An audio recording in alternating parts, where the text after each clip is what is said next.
I'm not sure. Are we crooked? You know what? I locked the orientation again. But it never worked. Spinning. Spinning. Okay. Well, this is a bit of a weird shot. Apologies for that. But we are live again from CSUN now. Here it's 8:18. And put it in the chat. What time is it where you are? Where are you? Fact fans will like to know that it's 10:18 in Wisconsin. Yes. Which is where we are normally. What time is it in New York City as we speak? What time is it in Ossett, West Yorkshire? Is the big question. I have no idea. Yeah. So anyway, we're here on our final night of CSUN, but not the final night of CSUN. So it is our last night. Tomorrow we will be going home. And Corey, who are we flying with, and where are we changing tomorrow? We fly through Southwest, and we do have a layover in Denver. We do. So we're going to be in Denver Airport tomorrow. Yes. And I hear, if anybody's been to Denver Airport, let us know.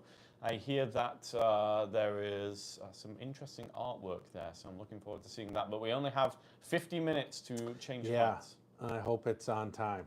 Me too. That could be a bummer. Otherwise, we're going to be staying here. You're going to have a lot of time to look at the artwork otherwise.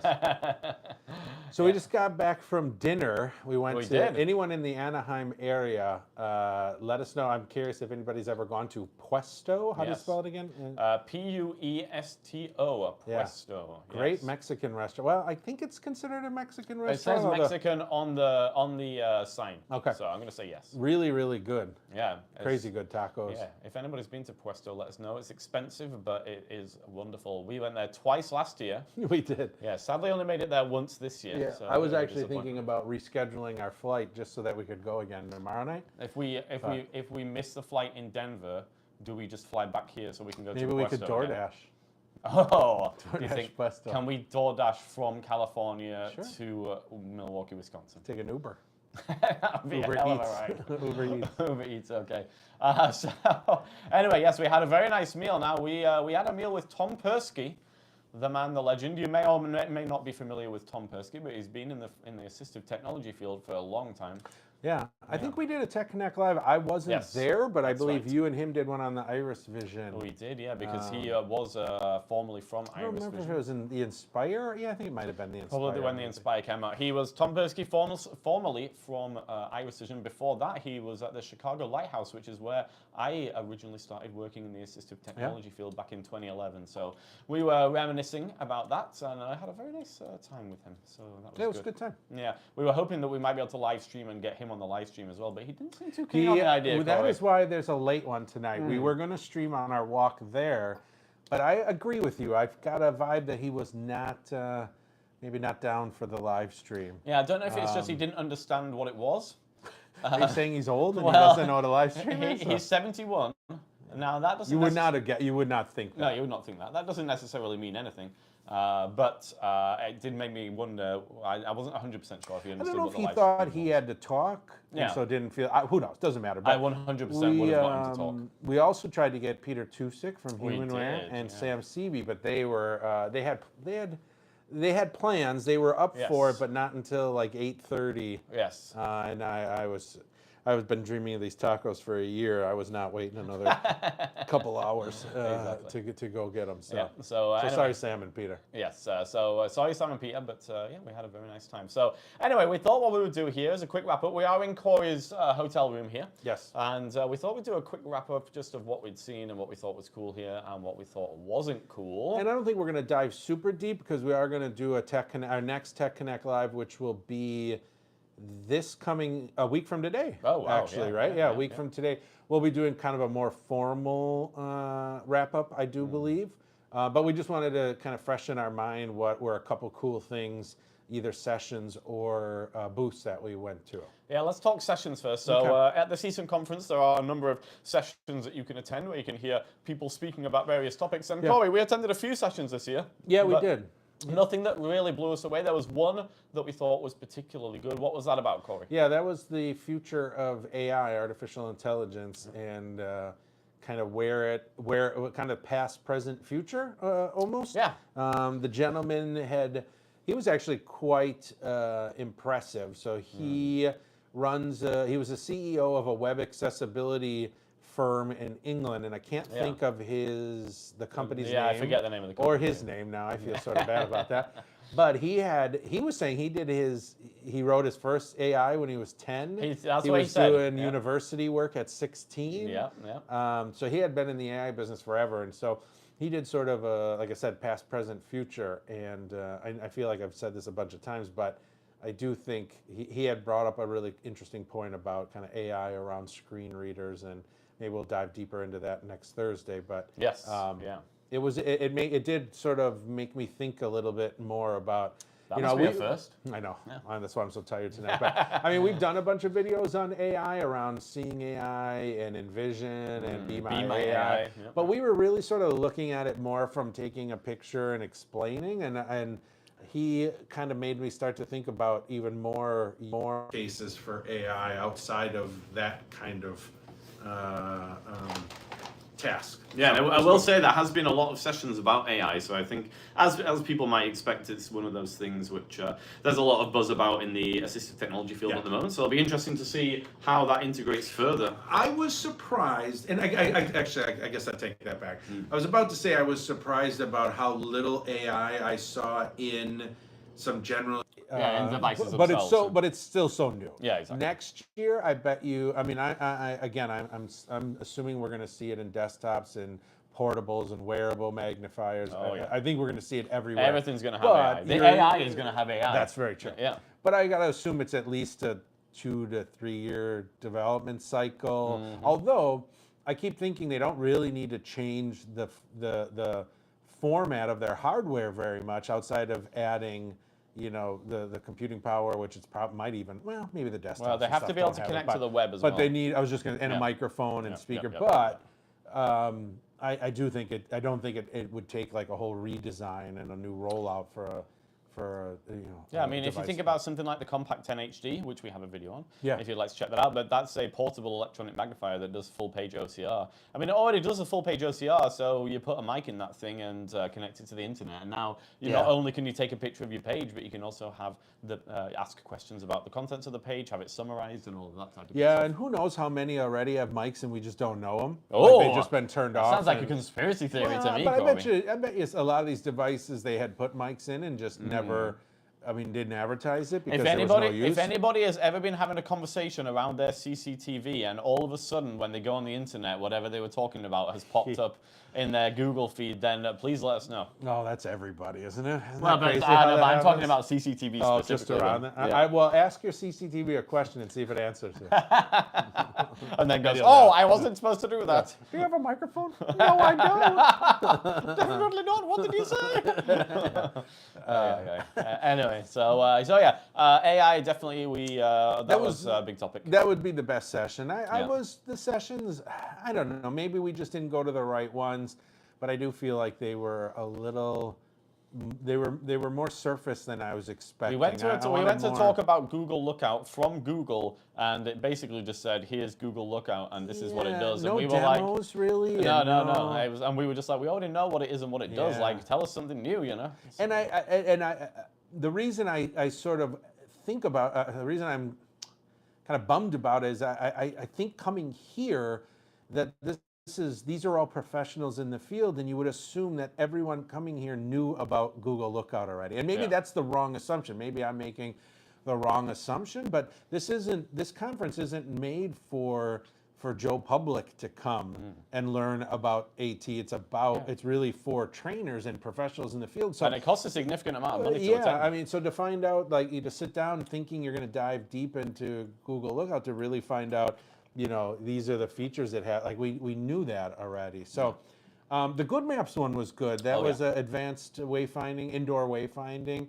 We had done a video on Good Maps already, but that one was pretty good. Yes. I enjoyed that one. Yeah, they went through sort of some of the options that are out there and why potentially Good Maps is better. They had a really good demo video. That's again what I thought the Google Lookout one was really lacking, was any actual demo videos of showing like what are some of the use cases. They had a very doctored Yeah, demo video that we were not fans of. I don't even want to talk Yeah, about the it. Good Maps one was completely genuine, though. It was genuinely a person who was blind. They were finding a route through Birmingham New Street Station. Shout out to Birmingham New Street Station, because I used to live in Birmingham in the UK, and that's where the video was filmed. And this user was basically trying to find a route, through the station. And it's a large and complex train station, and so that was a cool video. And not even, I mean, there was even the moment that you picked up on where the phone needed, 30, 45 seconds to sort of recalibrate and see where they were. And they didn't cut because they came up from the second floor. Well, I don't know what floor they are, but they came up from one floor onto another, so it took a moment for it to scan. But you're right, they didn't cut it out, edit it to make it seem like it was instantaneous. They left it in there. That's what you need. I mean, if you're going to see a product demo, you really want to see the genuine article. Yeah. So that one was good too.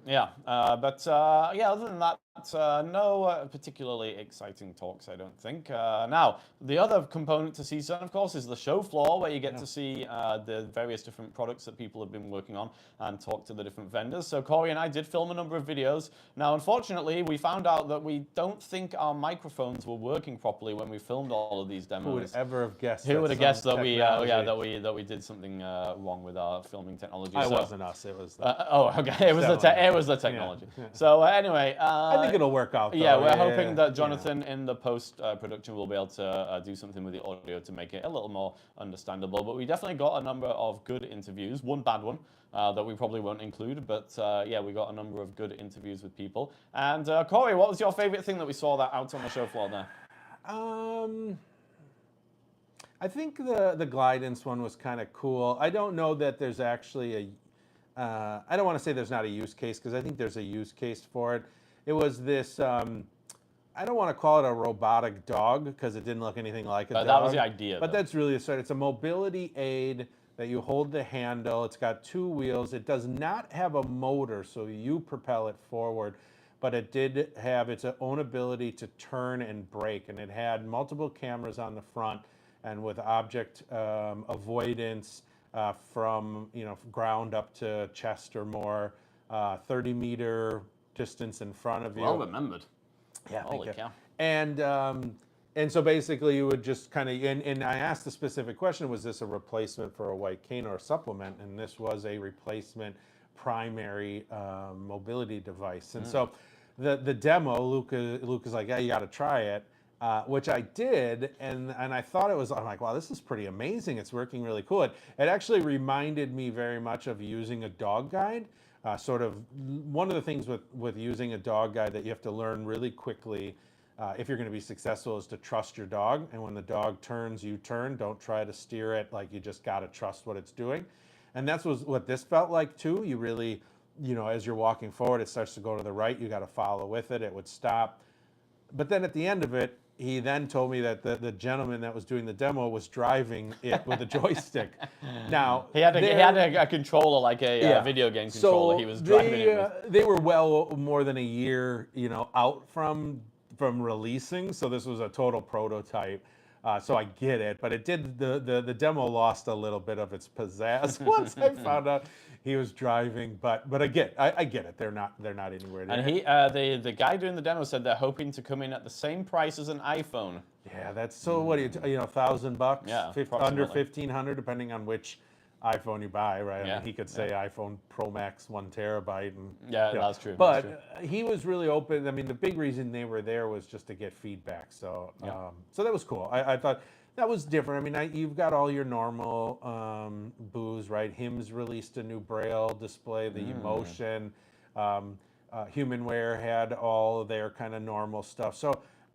The reason I picked the Glidance is I think it was just sort of something different. Yeah, we actually saw a few mobility aids. We saw one that goes over the shoulders and has got some sensors in it. And do you remember any details about that one, Corey? That one was the Biped, biped.io. I think that was the website. Yeah. So that had, on one shoulder was the cameras, 3 cameras, I believe he said. Yeah. And the other shoulder was the AI computing device. And that one is not a primary mobility device. That's supplement. He even said that every time they start it up, it always says it's not a replacement for a dog or a cane. So this would be, used. It was $5,000, which that's tough.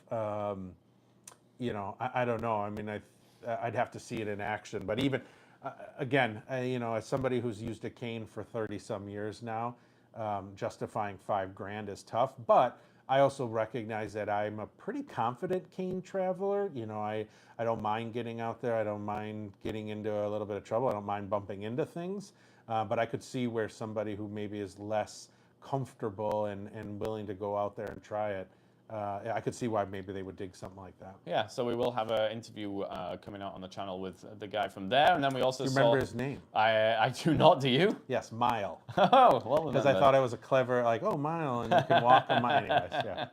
I'm not sure that was deliberate. And then we saw the Ara, which was another mobility aid, but we didn't really get to try that one out, sadly. That one looked like I thought it was chest, but I think you saw it like around the neck. It seemed like it was something around the neck. Yeah. Okay. So another mobility aid. But yeah, we got to chat with Rebecca from Reboka. Oh, we did. Yeah, so Rebecca from who came up with the Reboka app for those who've tried it. It's free on iOS, Rebokeh. It's a low vision magnification app with various different features. We did a video on it. I kind of said in the video, what's the point of this app? Because it just replicates what the Apple accessibility does.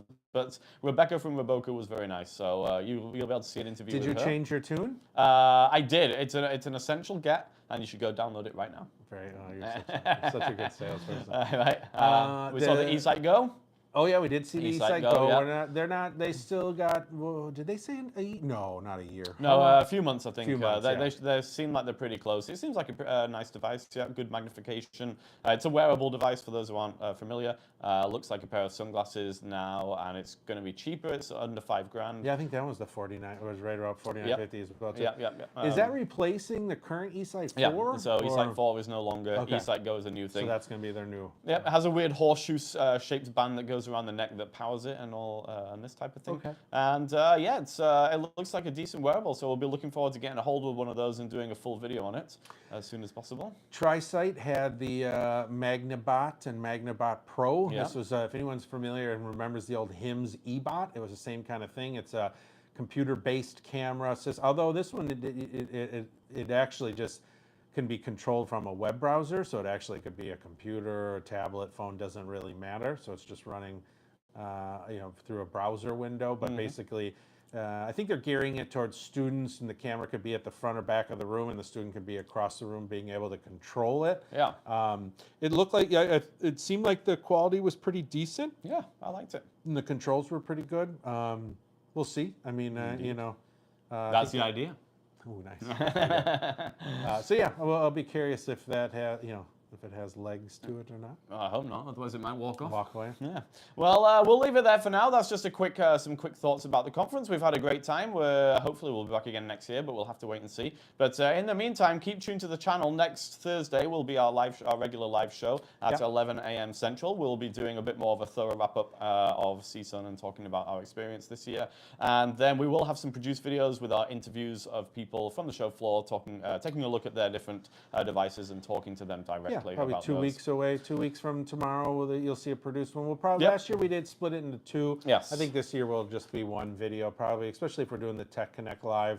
That's probably enough. Yeah. Weeks of CSUN. So yeah, hopefully one video with all of those interviews in, and then we may also hopefully have a Slinger video. Finally, the Slinger. Don't you? I know you guys have been clamoring for our Slinger video. Yeah, for those who don't know what the Slinger is, well, you're just going to have to stay tuned to the channel and find out. Teaser. Very exciting. But for now, good night, everybody, and thanks for joining us during our time at CSUN, and we look forward to talking to you all again soon. Bye for now. Say goodbye, Corey. Goodbye.